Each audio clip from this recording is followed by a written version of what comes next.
안녕하세요.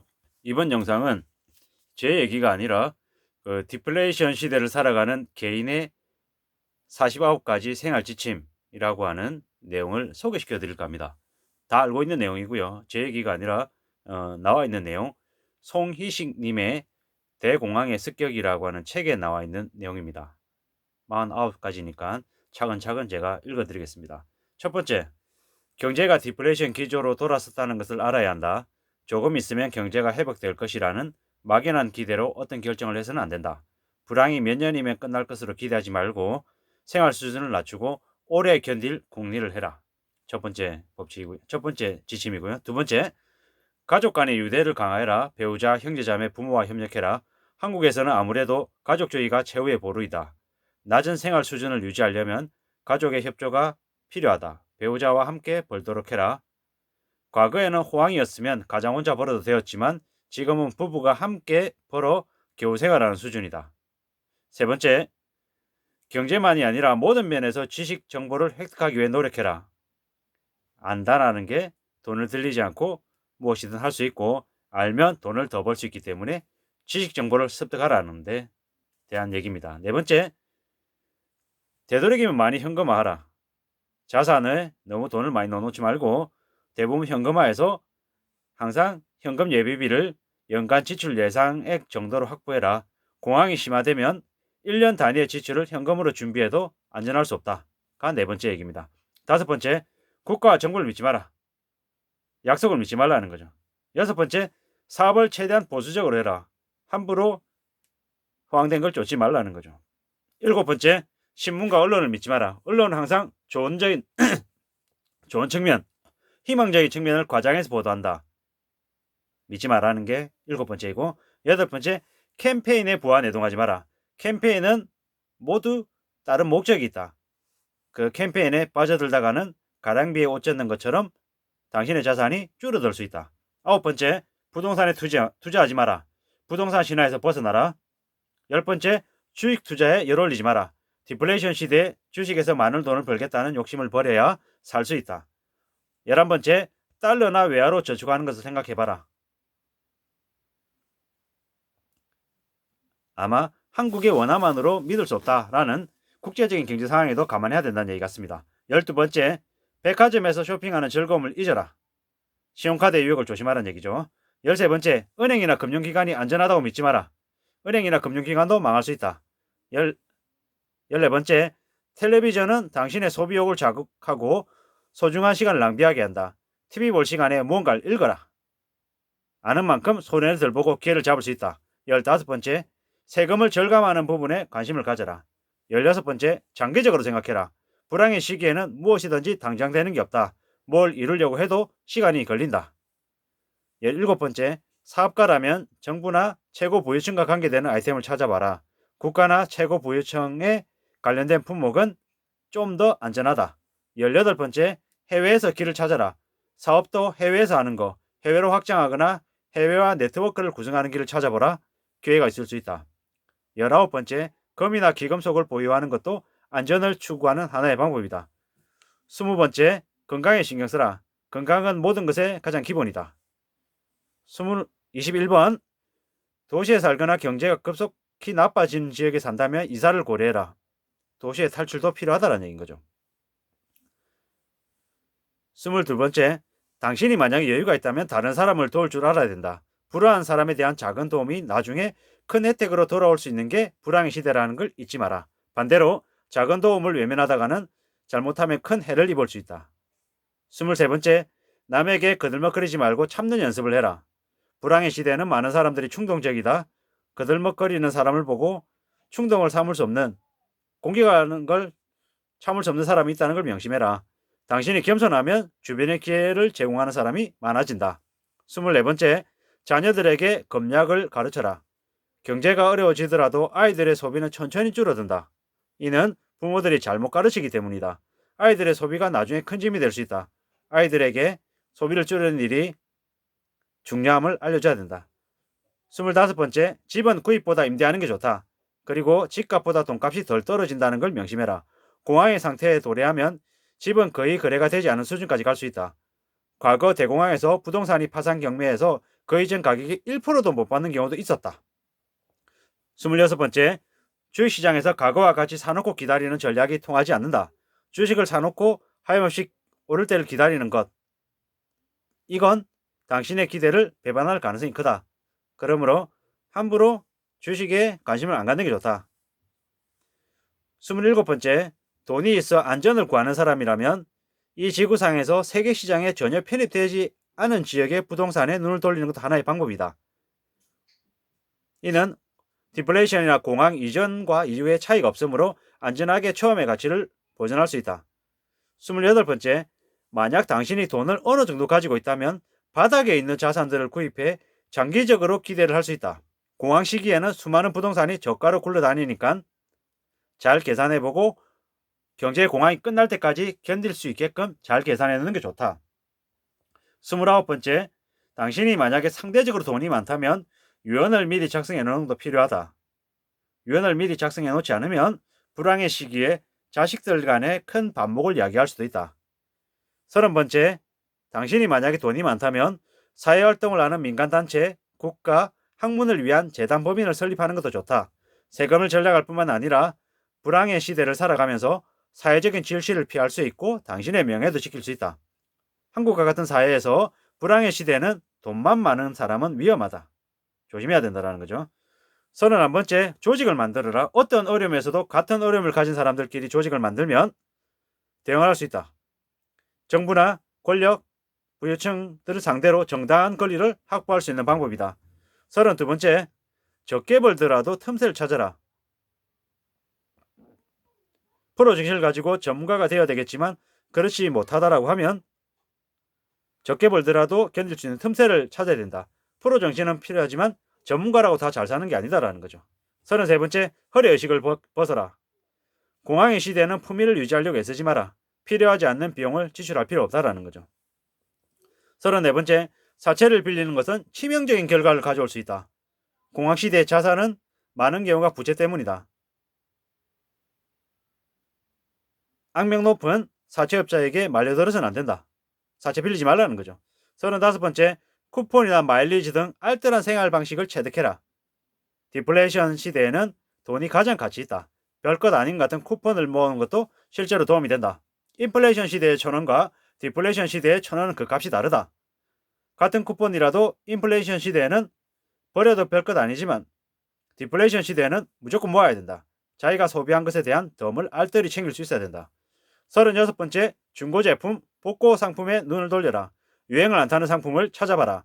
삶이 어려워지면 복고 상품에 대한 향수가 삶의 어려움을 보완해준다. 비용이 적게 들 뿐만 아니라 과거에 대한 향수, 잃어버린 것에 대한 맛을 되찾는 것이다. 중고 제품 또한 알뜰의 표시가 될 수 있다. 유행을 포기하고 유행을 안 타는 상품을 선호하는 게 좋다. 37번째, 가정이 파괴되고 불륜이 증가하고 섹스 산업이 늘어난다. 가장 어려운 때가 되면 여자는 몸을 팔고 남자는 피를 판다. 가정의 파괴는 당연히 늘어난다. 섹스 산업은 불황일 때 당연히 증가한다. 이 모든 것에 대해 개인도 사회도 관용을 베풀 필요가 있다는 거죠. 유연한 마음을 가져야 된다는 거죠. 38번째, 시집살이 처가살이 대가족주의도 하나의 대응이다. 힘들수록 같이 모여서 대응해야 된다는 얘기인 거죠. 39번째, 자격증을 열심히 취득해둬라. 대학보다 누가 어떤 일을 할 수 있는지 가장 확실하게 증명하는 것이 자격증이다. 실제 능력이 낮더라도 자격증이 없으면 신뢰하기 어렵다. 디플레이션 공황의 시대에 자격증은 더욱 중요해진다. 이 자격은 실제 자격증도 자격증이지만 자기만의 레퍼런스, 성과를 계속 만들어 놓으면 그것 또한 자격증이 될 수 있다라고 보는 거죠. 40번째, 낚시, 등산, 민박 등 시간을 죽이고 비용을 죽이는 일에 눈을 돌려라. 성장의 시대에는 시간을 아끼는 산업이 발전하지만 실업과 공황의 시대에는 시간을 죽이고 비용이 적게 되는 활동이 증가한다고 하는 거죠. 낚시, 등산, 민박 같은 일은 산업의 수요가 늘어나니 그 부분에 대해서도 관심을 가지라는 얘기인 거죠. 41번째, 국책연구기관이나 민간연구기관이나 경제학자들의 말을 의심해라. 대통령의 말도 믿지 마라. 대공황을 야기한 주가 폭락을 불과 7개월 앞둔 1929년 3월 당시 미국 대통령 쿨리지는 대통령직을 떠나면서 미국의 번영은 전적으로 견실하고 현재 주가 수준도 낮은 편이라고 얘기했다. 연방준비제도 이사회도 그렇게 얘기했다. 근데 나중에 실제로 대공황이 터졌다라는 거죠. 42번째, 주식 하락의 끝은 없다. 바닥이라고 하는 말을 믿지 마라. 대공황 시기에 미국 주식 가격은 1929년 9월에 최고 216을 기록했는데 1932년 중반에는 34의 수준까지 하락했다. 이것은 최고 시기에 15% 수준으로 떨어진 것이다. 바닥이 없다라는 얘기인 거죠. 43번째, 때때로 경기가 회복되는 것처럼 보여도 믿어서는 안 된다. 1929년 대공황 시기에도 주식 폭락장이 있은 후 4개월 후인 1930년 초에 수개월 동안 주식시장은 상승도 하락도 없는 안정세를 보였다. 괜찮아졌다고 생각했다. 그런데 나중에 또 오래오랫동안 경제가 회복되지 않고 힘든 상황으로 지속됐다라는 거죠. 44번째, 환율의 폭락이나 은행 도산 등은 되풀이 된다. 안정되는 것처럼 보여도 믿어서는 안 된다. 안심해서는 안 된다. 환율의 폭락은 한 번에 그치는 것이 아니라 다시 폭락한다. 1930년 말부터 1931년에 거쳐 대공황 당시에 상품 가격이 계속 하락하고 아르헨티나 페소와 호주의 파운드와 뉴질랜드의 파운드화가 다시 폭락했다. 그리고 은행의 도산이 시작되었다.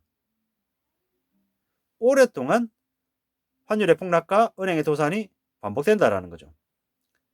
45번째, 기축통화 달러의 가치가 하락한다면 본격적인 공황이 시작되고 있다는 신호다. 각국의 은행들이 기축통화가 아닌 금의 보유를 증대시키면 이 또한 본격적인 공황이다. 잘 생각해 볼 부분인 거죠. 46번째, 세계 경제회의의 토의 내용이나 합의사항을 주시하라. 공황의 시대에는 정치 지도자들이 세계 경제회의를 많이 할 수밖에 없다. 협력할 내용은 많고 국가 이익 때문에 합의 안 되는 내용이 많기 때문이다. 공황의 시대에는 국가 간에 서로 시장의 쟁탈전이 벌어지기 때문에 더욱 유심히 지켜봐야 된다. 47번째, 경제회복은 완만하고 분야에 따라서 속도가 다르다. 어떤 산업 분야에서 경기가 나아지고 있는지를 잘 살펴야 된다. 48번째, 경기 회복 후에도 다시 경기 후퇴가 있다. 회복 시에도 후퇴를 대비해야 된다. 대공황 시에 미국은 1933년부터 무난하게 상승하던 생산과 가격이 1936년에 급격히 상승하다가 1937년에 주식시장이 다시 감소하면서 폭락하면서 상품 가격하고 공업 생산이 급격히 감소했다. 다시 공황에 빠졌다. 사실상 1933년에 일어났던 상승은 재고 누적에 의한 가짜 상승이었던 것이다. 믿지 말라는 거죠. 49번째, 세계주의를 믿지 마라. 미국이나 영국보다는 일본이나 중국이 더 중요하다. 대공황의 시대에는 세계 경제는 분해돼 버렸다. 점차 무역이 양국 간의 교역이 중심되고 있고 다각 무역은 블록 내에서 한정되고 있다. 그러므로 항상 전 세계주의보다는 자신하고 되게 가깝고 중요한 나라와의 교역을 더 신경 써야 된다는 얘기인 거죠.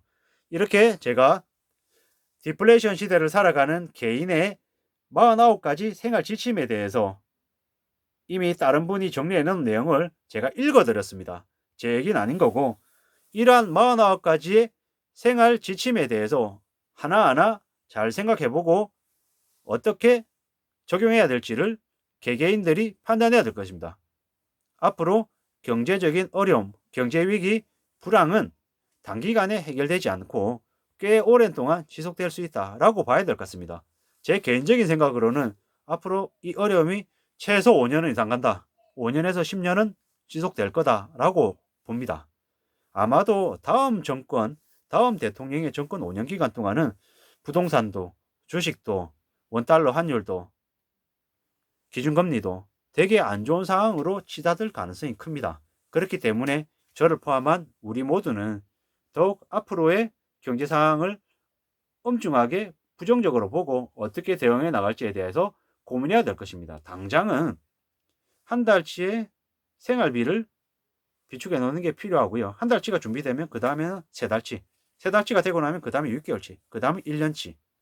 더 힘들고 더 어려워지는 경제 상황이 닥친다라고 하면 1년 단위의 비상금이 필요할 거다라는 거죠. 그래야지만이 이렇게 휩쓸려 가고 되게 힘들고 어려운 경제 충격을 감내하고 견딜 수 있지 않을까라는 생각이 드는 거죠. 지금 현재 한국 경제가 한국 정부가 지금 하고 있는 모습들로 봐서는 민영화는 단연시되고 버스 요금, 지하철 요금 2배 올라도 하나도 이상하지 않은 거죠. 1250원이던 게 2500원 되고 3000원 되고 4000원 되는 게 닥쳐올 모습 같은 거죠. 또한 국민연금 요일 지금 9%죠. 이게 15%, 20%, 25% 되는 것도 금방이라는 거죠. 그렇다고 하면 직장인이 예를 들어서 국민연금을 20만 원을 부담한다. 좀 지나면 40만 원 부담한다라고 생각해야 되는 거죠. 근로소득세 20만 원 낸다. 이거 40만 원 낸다고 생각해야 되는 거죠. 뭐 고용보험료 아니면 여러 가지 이제 각종 세금들이 되게 많잖아요. 그 세금이 지금보다 수준이 2배 이상 늘어난다. 2배, 2.5배 될 수 있다라고 생각하고 엄중하게 생각하고 앞으로의 현실을 내다봐야 될 것 같습니다. 그러려면 어떻게 해야 되겠습니까? 중고품을 더 사고 소비를 줄이고 온라인 쇼핑을 좀 더 활용해서 아끼는 부분이 만 원, 2만 원, 3만 원, 5만 원, 10만 원 어떤 식으로든 절약해 가지고 생활에 보탬이 될 수 있게끔 철저하게 지내야 된다라는 거죠. 무소비에 가까운 삶을 살아야 지금의 이 힘들고 어려운 상황을 잘 견디고 감내할 수 있지 않을까라는 게 제 개인적인 생각입니다. 아무쪼록 저와 여러분들이 앞으로 힘들고 어려워지는 이 대한민국 경제 상황을 잘 헤쳐나가기를 간절히 바랍니다. 오늘 하루도 안전하게 잘 시작하시고 잘 마무리하시기를 간절히 바라겠습니다. 고맙습니다.